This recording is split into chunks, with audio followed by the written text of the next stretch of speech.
Hi everyone, I'm Caroline Zakarina. I work in the Office of Civics and Community Services here at the Los Angeles Public Library. Welcome to Financial Literacy Month.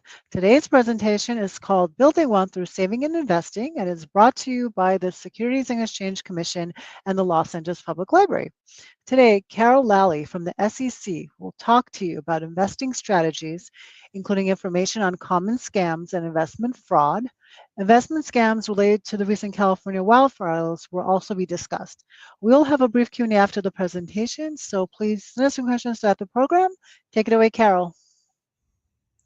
Good afternoon. Thank you, Caroline, for the nice introduction, and thank you, everyone, for being here today.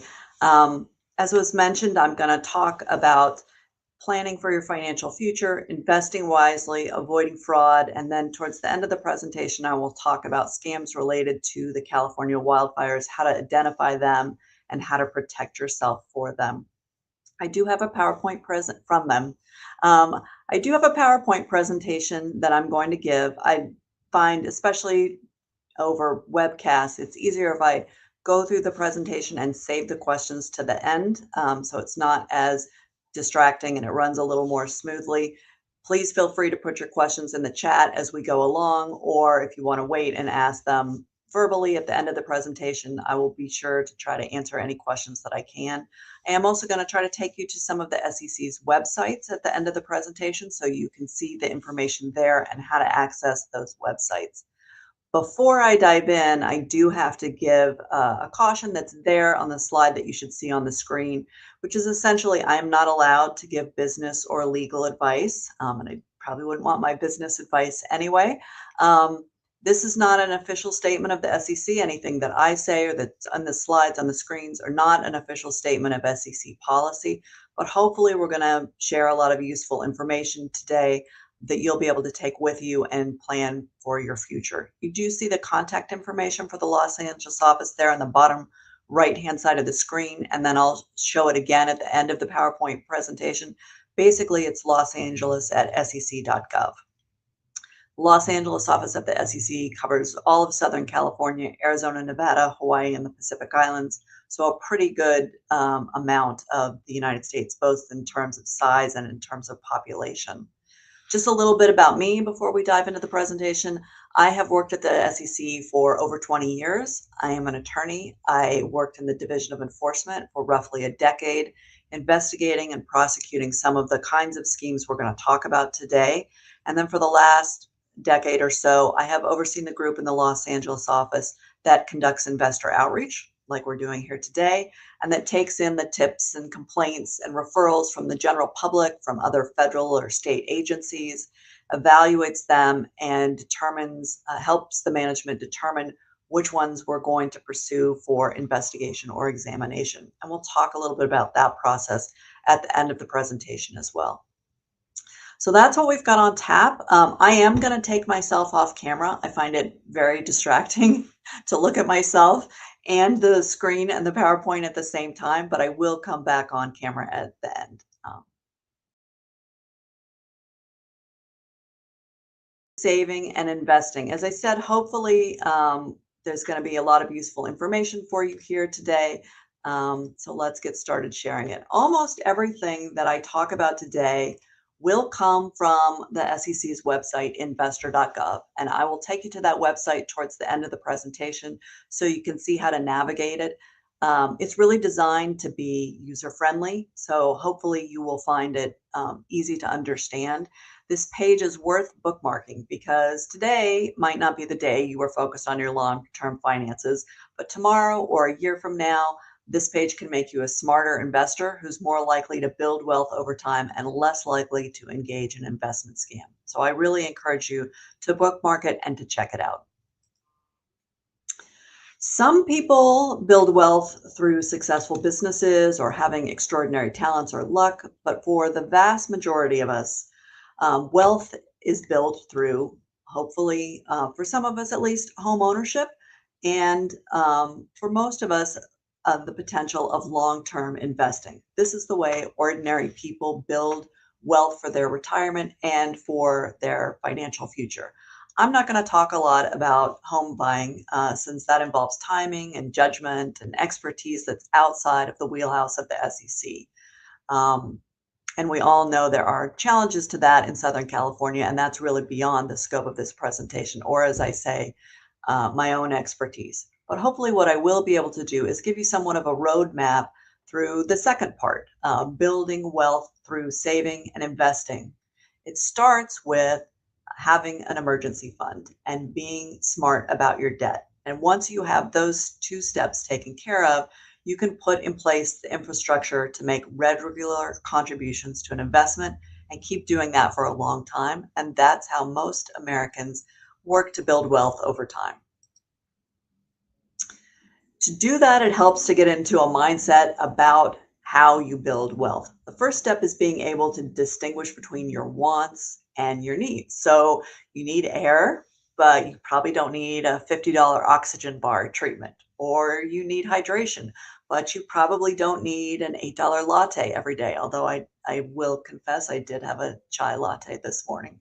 So we need to sustain ourselves, but we don't necessarily need the most deluxe or fancy version of the things that we have to sustain ourselves. This can be fairly easy with examples like a latte or obviously an oxygen bar treatment, but it can get a little tougher to distinguish at times. Do you, for example, need the latest smartphone? Do you need the highest quality internet connection? You may if you do a lot of work from home or there are a lot of users on your internet. So sometimes it's a little difficult to distinguish between needs and wants. But that's the first step, is sort of thinking about the difference between what you need and what you want. Another key thing to think about is by not overspending on today's needs or wants. So, for example, using the example that's on the slide in front of us, if you need a car, you could go for a deluxe car that really provides everything that you might want in a vehicle and is impressive to your friends and makes you feel comfortable and happy when you're in it, but you're going to pay for that. If you bought, say, a $50,000 car, the payments for that could be as much as $1,000 a month. And if that's your budget, you're not saving or investing anything. If you buy a very, ordinary car, $25,000 car, which I think in this market probably is a pretty basic new car, at the same time, if your budget is $50,000, you've now got some saving each month. Instead of having that car payment of up to $1,000, you've got something closer to $400. And you can use those savings to invest in a 401k or an investment account, to put aside some for a rainy day fund, and maybe even end up with some extra spending money. So once you get into that wealth mindset of leaving room to save and invest, it makes it a little easier to make what sometimes can be these difficult decisions that may feel like denying yourself pleasure in the short term in order to plan for the long term. Another way to think about it is to think about your future self. So someday there will be a version of you that is just as talented and good looking as the one that's here today, maybe with a few extra gray hairs. And the goals that that future version of yourself has are just as important and maybe even more so than the goals and visions that you have for yourself today. So think about your future self when you're making your investment decisions. And that's kind of, the basics of how to get into the mind frame of planning for long-term financial security. Investing often seems complicated or beyond the reach of ordinary people, but it's not. There is an easy to follow roadmap that can help you build wealth over time. That said, what we're going to talk about are some of the most significant financial decisions you'll make in your life. There are ups and downs. Everybody, even people who work at the SEC and are very familiar with the securities industry, feels the pressure and sort of the complications of making these decisions, especially when life throws curveballs. So it's normal to feel some anxiety and stress about these important decisions, but there are sort of bedrock principles that you can turn to give yourself comfort and to know that at the very least you've made a good plan for yourself. So what are those? Very first out of 3 steps, we're going to go through kind of the beginning basic steps to plan for long-term wealth. is to pay down high interest debt. If you are saddled with high interest debt like a credit card with a high APR, pay it off aggressively just as soon as you can. And that's because the interest that you're paying out every month with a revolving balance is going to be higher than the return that you can expect to receive on most investments. So you're going backwards. Do you want to stop investing? That's kind of a complicated question. There are investments that are tax advantaged, like investing in an employer sponsored retirement account. That is something you might want to start or keep doing, even if you do have this long term debt, because you're getting a tax break for that kind of investment and maybe matching contributions from your employer. If we're talking about other kinds of more speculative investment, that's probably something that you want to think pretty carefully about if you're dealing with high interest debt. And we'll talk about rates of returns in a little bit more depth in a moment.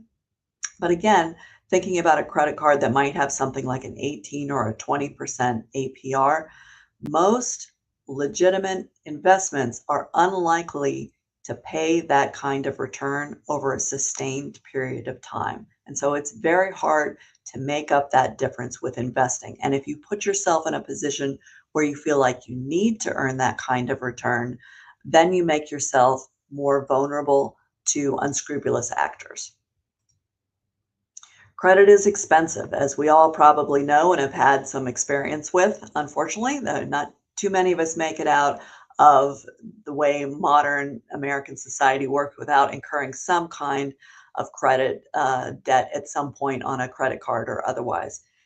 The example on the screen shows two payment options for buying a new TV, saving up and paying cash up front, or charging it to a credit card and paying the monthly minimum to pay off that uh, television cost. As you can see from the screen, over time, the TV will end up costing substantially more if you use credit to pay it and you don't pay the charge on the credit card down right away. So if you charge it to your card and you pay only the monthly minimum payment of, let's say, $35 on that $1,000 charge for the TV, the $20 interest charge will end up costing you more than $300 more for the TV.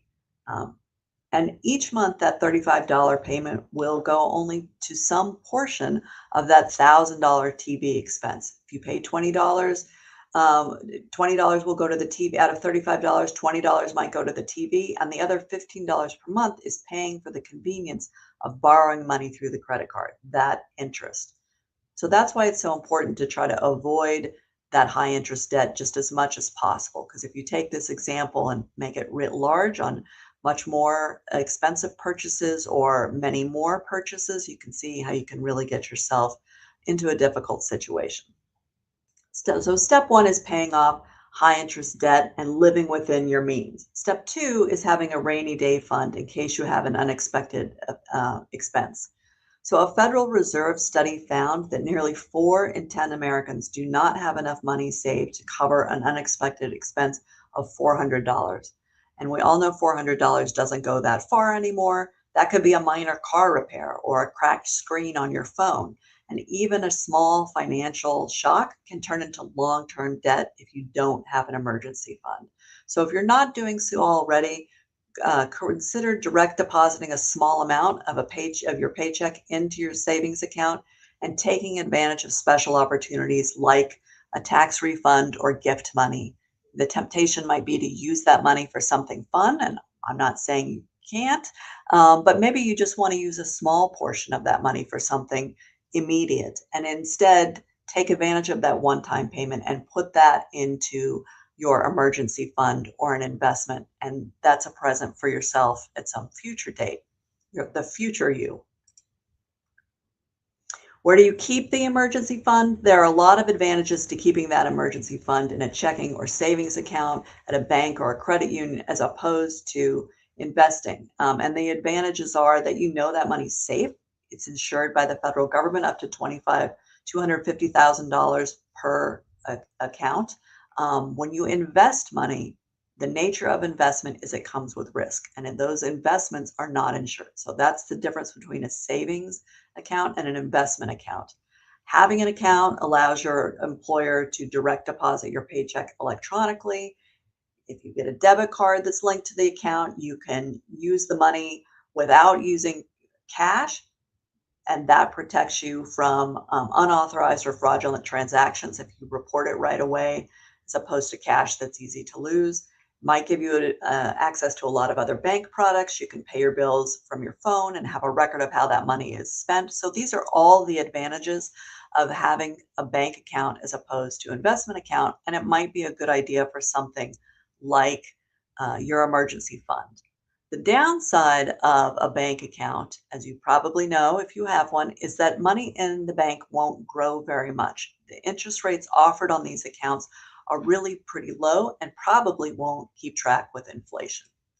Inflation is the reason why, if you're planning for your financial future, you really can't just save. I mean, you can, but you probably want to think about something more with more of a long-term impact and long-term plan, because not only are you missing out on potential growth, but if all your money is in the bank, you won't have the same buying power a year from now, certainly not 5 years, 20, 30, 40 years from now, because inflation makes the costs of goods go up. To keep up with inflation, you have to make your money grow. And so that brings us to step 3, and that is invest for the long term. And there's a pretty powerful formula to create wealth for investing. It's regular investments plus the superpower of time. That's how wealth is built for everyday, ordinary Americans like you as me and me. There are no shortcuts. There aren't any overnight paths to success unless you happen to have that winning lottery ticket. You need to start investing when you get your first job and keep going throughout the decades that you work and stay consistent. That's the secret sauce, the master plan. If you have already worked for some number of years or are further down this journey, don't give up hope. That doesn't mean there isn't time now to maybe do things that you wish you had done when you were younger. I certainly would like a time machine to go back and talk to my younger self about the importance of investing wisely just as soon as you get your first job.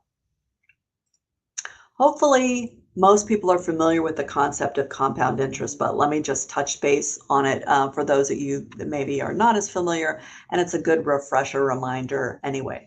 Compound interest has sometimes been called the seventh wonder of the world.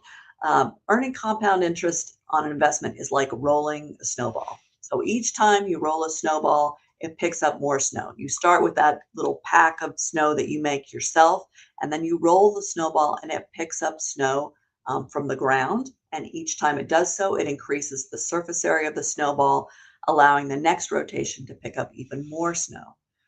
This way, the snowball grows larger with each rotation, and you can think about your money as the same way. Your invested money, the money that comes out of your pocket from your paycheck, is the little core of your snowball, and it can earn a return just like the snow gets gathered on the outside of the snowball. Your return also earns a return. So as you keep that money invested, your original core investment gains interest, and then the interest gets interest. How does your money earn a return? Well, it depends on the investment. So a stock is where you own a percentage of a publicly traded company. Hopefully that increases in value if the company's prospects are good and improving.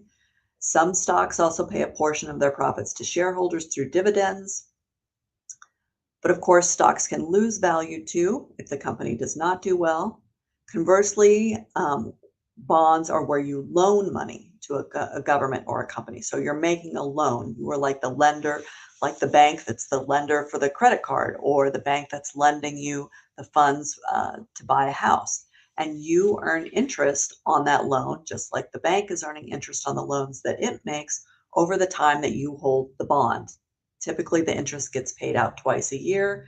And then the bonds typically return your principal, the amount you originally loaned, at the end of the bond period.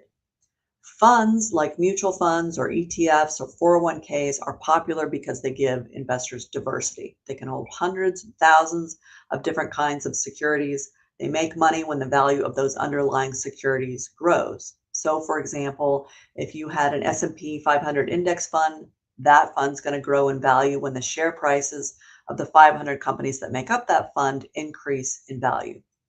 And they can also increase when dividends or capital gains or other earnings within the fund are reinvested for additional shares. All of these investments, the nature of investment is risk, can also lose value. Again, if the value of the company goes down, if the bond encounters trouble with the loan, the underlying loan, the fund, whatever is held by the fund, if the assets in the fund lose value, then that can lose money as well. So understanding investment does mean understanding that there is an element of risk to it. So say you start your first job and you commit to putting $100 a month into the bank for an investment. Keep doing that for 40 years and you will have contributed $48,000 out of your paycheck. At the end of those 40 years, you've got the $48,000 you took out of your pocket, out of your paycheck, and those are your long-term funds. That's represented by the orange line on the chart on your screen. If you put that money in a savings account and let's say you average a 1% return over 4 decades, you'll have more money. You'll have just under $60,000 at the end of your 40-year investing journey. That's really savings, not investing. That's represented by the blue line. But if you invested that $100 a month in a 401k or some other investment that we're going to say for the examples of this hypothetical earned an average annual return of 7%, your money would grow to almost $250,000. So considerably more. That's the green line on the chart. And this is even though your own contributions out of your pocket, out of your paycheck over time were only $48,000. So a pretty substantial increase over the long course of your working life, 40 years, let's say, assuming the 7% interest. So that demonstrates how regular investments plus time equal wealth. You can see how the snowball of the green line rolls over time and your money begins to work for you. If you increase your annual contributions by 4% per year, you would have almost $400,000. Actually, I think over $400,000 after 40 years. So that's the benefit of regular investing over a long period of time. Will your returns always be so predictable and linear? Given what the stock market and the bond market have done over the last month or so, I probably don't need to show everybody this chart for you to know that the answer is no. You cannot expect to receive just a perfectly beautiful curve like we saw on the last chart over time. The value of things goes up and down over time within the course of a day, a week, a month, a year. There's going to be some variation. The particular chart we see, the graph we see on the screen in front of us is the Standard & Poor 500 over the last 30 years. So that's an index that tracks the largest 500 public companies in the US. And you can see that it's had many ups and downs, especially over short periods like a month or a year. But if you look at the long-term trend, historically, the performance of stocks has trended positive. In fact, stocks have returned an average of 7 to 10% per year, going back even to the stock market crash of 1929. And that's why the chart that we saw on the previous screen is assuming a 7% return. That's a pretty reasonable assumption to make about the US stock market over the long haul. Another thing that I think is important to pick up from this chart is that knowing your time horizon is really important. So if you look, you can see some gray areas where there were significant market downturns. Now, if you had invested in, let's say, 2007, and you didn't need your money for a long time, maybe you were not as concerned or not as impacted by the recession in roughly 2008, when that significant downturn happened in the market. If you know you're in for the long haul, you are better able to sustain downturns in the market because you've got this long time horizon until you're going to need that money. And if you kept that money in, kept investing consistently over time and products that were appropriate for your risk tolerance, you would have then had the benefit of the many years after that, seeing the market go up and recover those losses. If, however, you didn't start investing until 2007 and you were going to need that money right away within the next 5 years, so you have a much shorter time horizon, your risk tolerance is probably a lot lower. You probably want to make more conservative investments than somebody who's got another 30, 40 years of their investing journey ahead of them, because you have less time to wait it out and capture what might be coming down the line long term in the future. So that's something to think about when you're making your investment decisions. Um, the power of time plus investing consistently. Um, the power of time really depends on how much time you have. So that's an important factor to put into your investing decisions. But let's take another look at the power of starting early. So if your goal is to walk away with $500,000 at the age of 65, if you start early, much less of the ultimate $500,000 has to come from your pocket. How much you need to invest each month really depends on how long you've got in your investing journey when you start, usually how old you are. Starting earlier allows your snowball to rotate more times. So if you have the good fortune of being at the beginning of your investing journey, then if you invest wisely and consistently over time, more than likely fewer of your retirement dollars are going to have to come out of your own pocket. Again, if you wait until later in your life or your investing career to invest, then more of it's probably going to have to come out of your pocket, and you may put pressure on yourself to make investing decisions that, given the benefit of time, you wouldn't feel that pressure to make. And again, this is where sometimes people run into trouble because they feel like they are getting close to when they need that money, and that makes them sometimes desperate people do desperate things. So we're going to talk about that in a little more detail shortly. What should you invest in? Okay, well, as I said at the beginning, I cannot give business or legal advice. The SEC cannot recommend specific investments, but I can tell you what some of the attributes are that make good building blocks for what are sometimes called retail investors, mom and pop investors, mainstream investors. All of those terms just mean ordinary people like you and me. So there are certain investments that offer advantages like tax breaks, employer matches, diversification. Lots of times these can come through an employer plan like a 401k plan, although there are other options too. And another thing that you want to think about are fees, which sound kind of boring and may be hidden in some of the smaller print in the things that you look at, but actually turn out to be pretty important, as we're going to talk about. There's a good reason that many Americans begin their investing journey with a workplace retirement plan like a 401k. They lower your tax burden, and for many of them, the employer matches some percentage of the contribution. That employer match is free money. So think about if you were at some sort of social event and somebody put a few $1,000s out on a table and said, it's yours, you can take it, no strings attached, tax free, pretty, assuming this was a legitimate offer, probably wouldn't leave that money behind. That's what an employer match is. It's free money that your employer is giving to you for your long-term financial planning. So if the 401k is the foundation of a wealth house, many folks also add an individual retirement account as another building block, because an IRA, here again, can lower the taxes that you pay when you're making that contribution, and they're one of the very few investments that have tax advantages. So if you have the opportunity to participate in either one of these things, think about it carefully, because many ordinary mom and pop Main Street retail investors find these to be important building blocks of their investing planning. If you put into an IRA, you can put in either before the money is taxed or after the money is taxed. And this has advantages.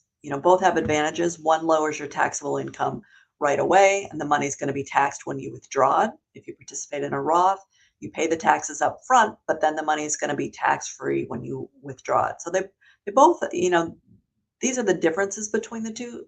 Lots of people have both, a traditional and a Roth IRA, so they can take some advantage of both of them. Doesn't mean that's what you should do, but it's something to think about. And if you do that, you want to think carefully about how much you want to allocate to each model. Diversification, also another foundational principle of investing that is important to think about, because diversification means your investments are spread over different companies, sectors, or even asset classes. So if a particular company or industry loses value, having your investments in other companies and industries may limit your losses and maybe even let your overall investments grow. So let's look at an example of this. This slide shows a snapshot of the S&P 500 on a particular day. This is actually a snapshot from January 23rd of this year. And each of these squares contains within it the trading symbol of one of the 500 stocks that are tracked by the S&P 500 index fund. And it might be hard to see on the screen because the font is small, but these are divided into segments. So the top left-hand corner of the screen are the technology stocks. And below that, the bottom left-hand corner, those are the financial stocks. We've got cyclical consumer goods, healthcare, utilities, real estate. And if the square is red, that means that stock had a losing day and it lost value. If it's green, it means that stock had a winning day and gained value. And if it's gray, that means it basically broke even. On this particular day, the tech sector was not having a particularly good day. It was losing value. So there you see Microsoft up at the top left-hand corner, losing value. But immediately below that, the financial sector, most of those boxes and those ticker symbols are in green. So the financial sector had a good day. You see JP Morgan gaining over a percentage point that day. If your entire worth was invested in only a single company like Microsoft, or even a single sector like tech, this would have been a losing day for you and you would have lost money. But if you had instead held shares across an index fund or an ETF that had all 500 stocks in the fund, you might have broken even or even posted gains.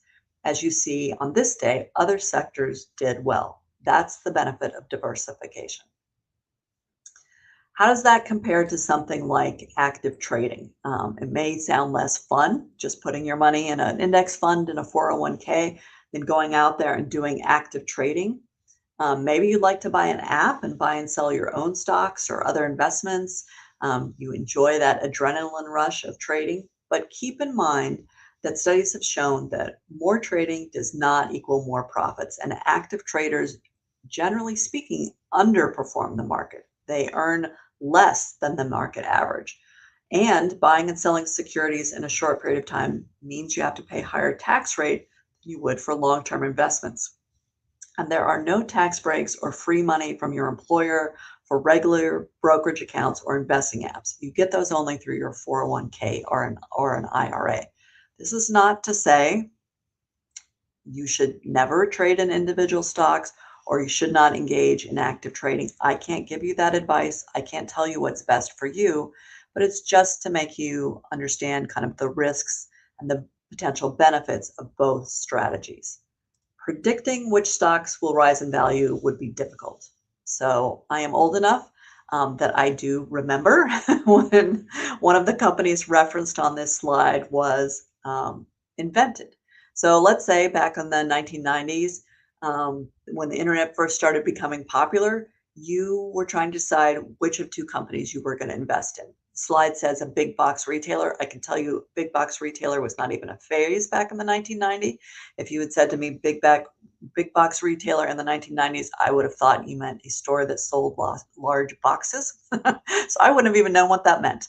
But let's just say, a legacy national chain store that had a very popular catalog and a loyal customer base. That's my first investment I could make. Or this small Seattle startup company that hardly anybody has heard of that's looking to sell books on the internet. Which one would seem like a good investment at that time? Well, as you probably guessed, the small Seattle startup is Amazon, which would have been, in hindsight, a fantastic investment these many years ago. The first company is actually Sears, which not that long ago filed for bankruptcy, closing hundreds of stores nationwide. So I can tell you as a young adult in the 1990s, Sears was still very much respected. Everybody got their catalog. There was a Sears in every neighborhood. My mom bought my clothes at Sears. Everybody went to Sears. I happened to have just gotten out of school when Amazon was invented, and I worked in the publishing industry. So I was aware of Amazon and I thought this is a really neat, interesting way to sell books. And in fact, it was very disruptive to the publishing industry and something that we were thinking about a lot. But at that time, all it sold was books, and nobody knew, was this company going to succeed or not. And in fact, there were lots of dark dot coms at that time that didn't last much more than a couple years. This is also around about the time that Google was invented. I remember that as well. But there were dozens of other search engines, Lycos, Ask Jeeves, all kinds of search engines that don't exist at all anymore and haven't existed for decades. But how at that time would you know which one was going to be successful? So it's very difficult to predict which stocks are going to rise in value over time. Let's take another example. Let's say a friendly time traveler went back in 2000 to you in 2002 and told me that the cell phone technology is going to be the primary driver for stock market growth over the next 2 decades. I got my very first cell phone around about 2002 because that's when shortly after my first child was born. Up until that point, I thought it was a thing that only rich people had. And in fact, prior to that time, it was a thing that only rich people had, these big, huge, large satellite type phones that you sometimes see in old movies. No ordinary person had a cell phone. But let's say you were lucky enough to have this visitor from the future go back and tell you in 2002 that cell phones are going to be really important. Now, knowing that, how are you going to choose between these three hypothetical companies that actually, as you might guess, are real companies? The company that made the most popular cell phone in 2002, the company that made a cell phone that allowed users to send emails, or a company that made personal computers and MP3 players?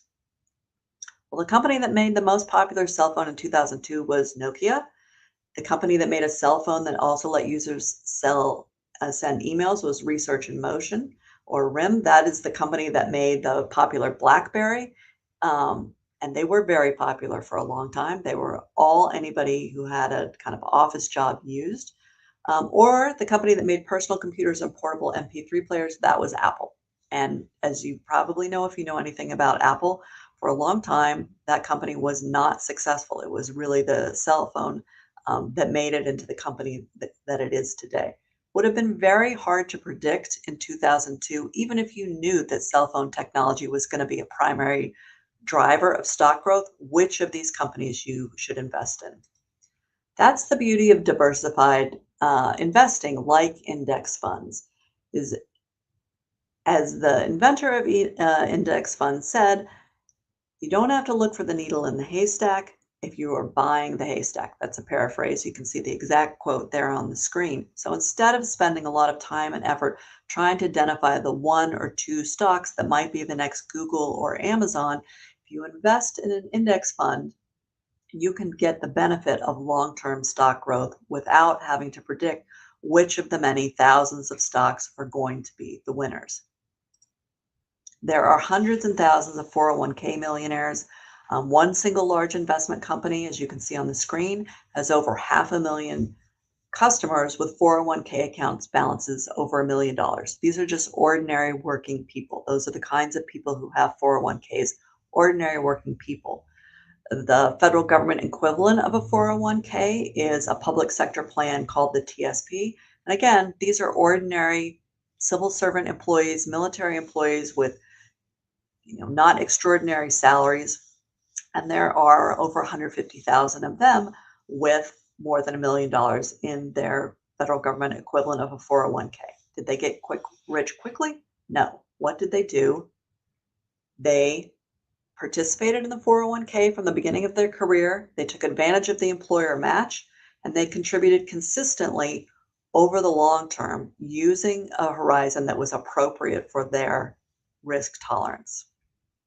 Now, I do want to talk about fees a little bit because fees are really important. So when you choose an investment, whether you're choosing a fund or working with an investment advisor, you want to make sure you really understand what those fees are. Actively managed funds tend to have higher fees than index or passive funds, and those funds can eat into your returns pretty quickly, even if the difference is only a few percentage points. Can you invest outside the traditional stock market? Yes, of course. But keep in mind that those investments typically come with fewer investor protections and less transparency, and therefore more risk. They might be harder to sell if you need to get your money back quickly. And some of them, like hedge funds and private equity funds, are limited to high net worth investors. We're going to go to the SEC website, investor.gov, which has lots of information on investing in all kinds of different products and could be a good starting place to learn more. As you might have heard, the SEC is adjusting its policies and posture with crypto assets. It does have a crypto task force that is at this moment really considering all of the factors that go into the regulatory landscape for crypto. But just remember that crypto assets, if this is something you're interested in investing in, they tend to have price volatility and certain risks and tend to be a fairly risky asset class for a lot of individual investors. So just think carefully and do your research, understand what your own risk tolerance is, your own time horizon is before you dip your toe or even dive into this particular pool. Be careful about investing apps. Some investing apps may give inexperienced investors access to complex and high risk products like option trading or margins accounts where you can lose more money than you invest. So you invest $50 in the stock market, the company loses value, maybe goes bankrupt, and the stock value goes to zero, you've lost your $50. If you invest in some of these more complex and high risk products, your loss isn't limited to that $50 that you put in. You can lose more money than you invest, and theoretically, the losses can, even in some cases, be quite substantial and potentially even infinite. Not that that's ever happened. Not the infinite part, that's theoretical, but certainly people have found themselves losing fairly substantial amounts of money in these risky trading strategies. So be very careful in this area.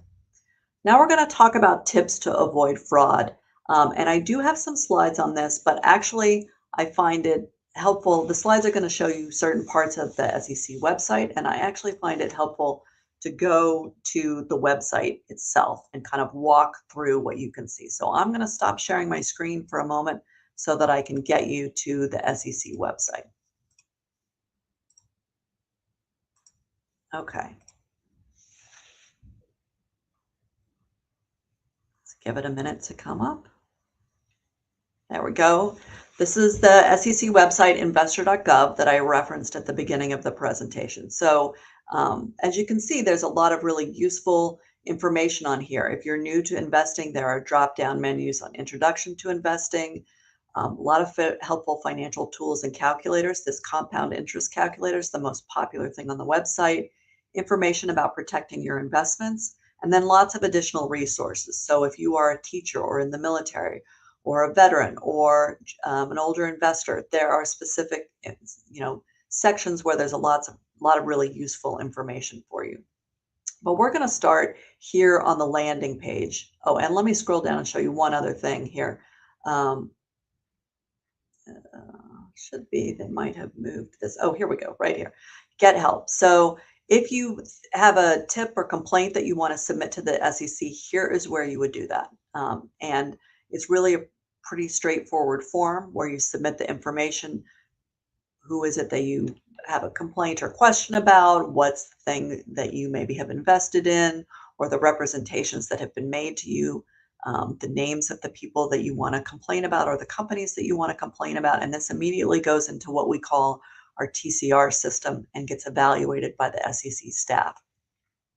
But let's pop back here to this first part of the landing page. So let's say that you have decided to work with an investment professional named Jordan Belfort, and he's recommended some particular investments to you. One of the first things you probably want to do is put Mr.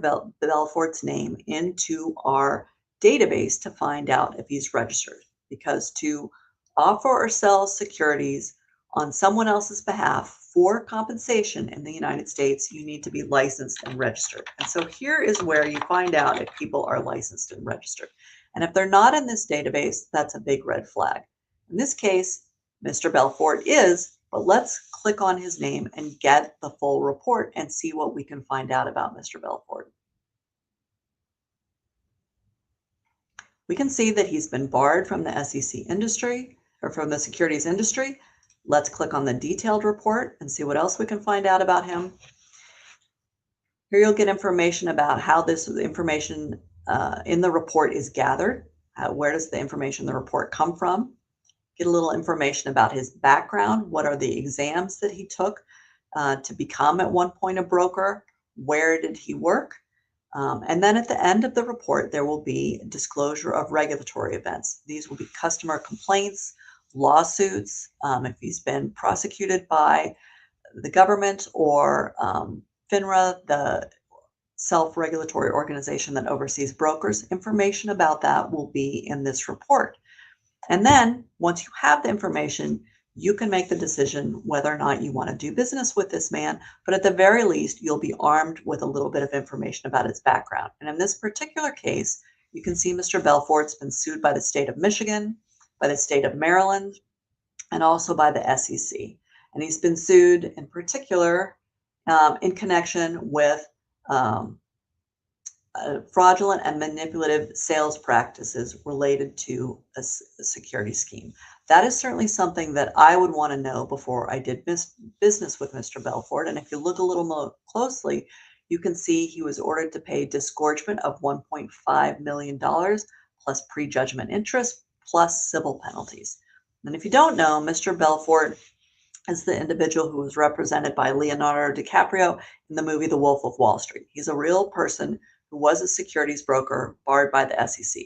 So that's certainly something that I would want to know before I did business with Mr. Belfort. So that's the first place I would go to check out the person who's giving me the investment advice.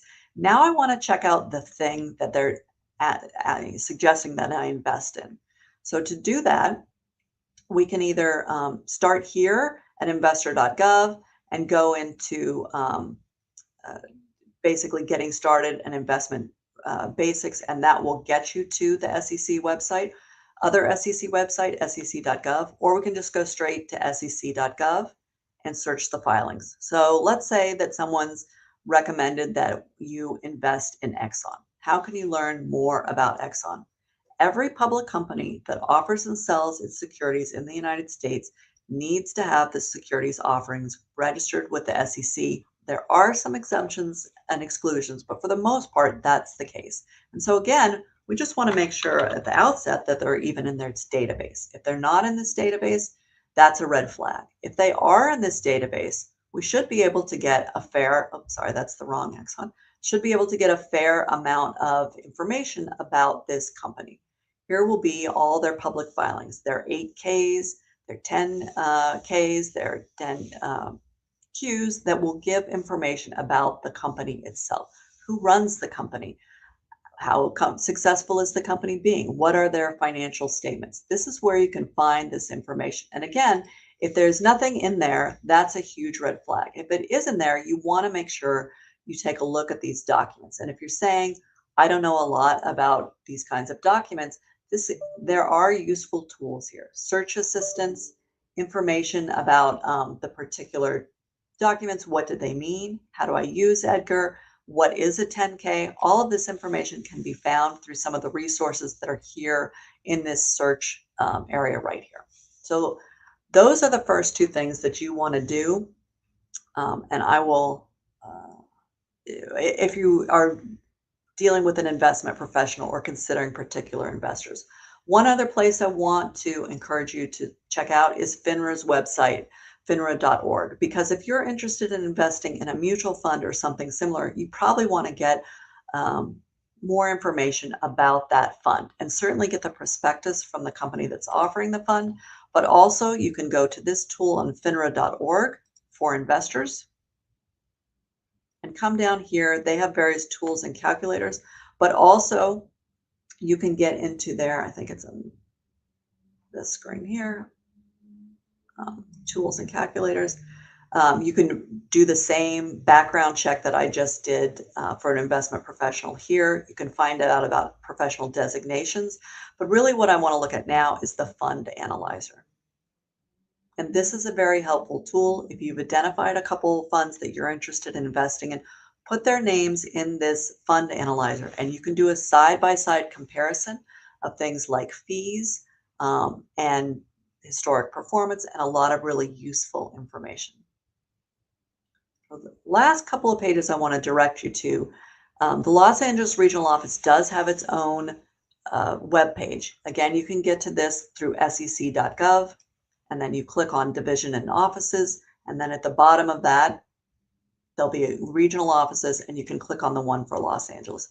It's basic information about the Los Angeles office, information about cases we filed recently. But one of the things you'll find if you expand all the links is our investor alert on wildfires. You can also get to this through investor.gov. If you go to investor.gov and just put in California wildfires, you can get the recent investor alert that we issued on this topic. Unfortunately, what we see anytime there is any sort of disruption in the market, any disruption in society generally, there will be fraudsters who try to take advantage of that situation. And what we see specifically in this case, as it says here on this investor alert, is that unscrupulous actors might ask people to invest in companies supposedly involved in cleanup or repair or recovery efforts. And they'll say that maybe the money will not only make you money, but might benefit victims of the disaster. So tug on your heartstrings. They might promote the stocks of companies that might reap profits from recovery and cleanup efforts in a pump and dump scam. So anytime there's this kind of unfortunate event, unfortunately, the bad guys really do look to take advantage of it. And we have gotten some tips about people trying to do exactly that. Even if it's an investment that sounds good for your pocketbook, it sounds good because you believe in whatever it is the person's promoting, either from a financial perspective or from a sort of heart social awareness perspective, you still need to do the basic research that I showed you about checking out that person, checking out the investment, doing everything that you can, because these kinds of schemes, unfortunately, are very common. So let me stop sharing that just for a moment. I'll get us back to the PowerPoint and wrap that up so that we can take any questions that you have. All right, so I've shown you how to check out your investment professional. Be really careful about unsolicited communications. Relationship investment scams are very common. So if you get some sort of communication outside of the blue, you don't know who that person is, be very cautious about responding to this kind of message, because lots of times what the person is trying to do is establish an emotional connection with their mark. And then once that connection is established and sustained, you really feel like this is somebody you know, even if it's somebody you just met over social media. Very often, they usually encourage people to invest in something like crypto assets or send money to help them out with some kind of family issue. They're going to come visit you, but they need help paying for the ticket. And by the time the scam's discovered, it might be very hard to stop, and they may have already taken advantage of you. So do not respond, if at all possible, do not respond to these unsolicited emails or texts. Because this kind of scam is extremely, extremely common and has just exploded with the popularity of social media. So to sum up, spend less to free up room to save and invest, pay down high interest debt, live within your means, start your investing journey as soon as you can, contribute consistently to build wealth over time, and make sure you're investing in a manner that's consistent with your own risk tolerance and your time horizon. So let me put the slide with the contact information on it. I'll put myself back on the screen, and hopefully I've left some time for some questions or to go a little further in depth in some of the things that we talked about. Does anyone have any questions? Or sorry, the light goes off in my office when I hold still. So let's see if I can, there we go. Thank you, Carol, for a great presentation. So let's see. Let's get to the questions. I have one. What are some of the red flags of fraud? So let me see if I can get us back to the SEC website, and I'll show you where you can see some of this information. Hold on, I got to pull up the picture again on my own website. Go.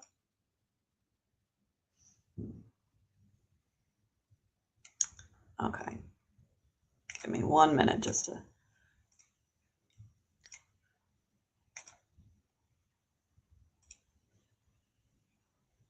Okay. Red flags of fraud are honestly, in many ways, kind of what you might think they would be. So I've gone into this drop-down menu of Protect Your Investment. And here you'll see there are resources on types of fraud, how to avoid fraud. Really, they are in many ways what you might think they would be. If it sounds too good to be true, it probably is. That's kind of the number one thing. Remember how we talked about over the life of the modern US stock market, the returns have averaged about 7 to 8% over time, maybe as high as 10%. What we often see in fraudulent schemes is that people are offering returns that are much higher than that, 10%, 15%, 20%, and even higher. That's a huge red flag because no real legitimate investment is likely to be able to sustain that kind of return over the long horizon.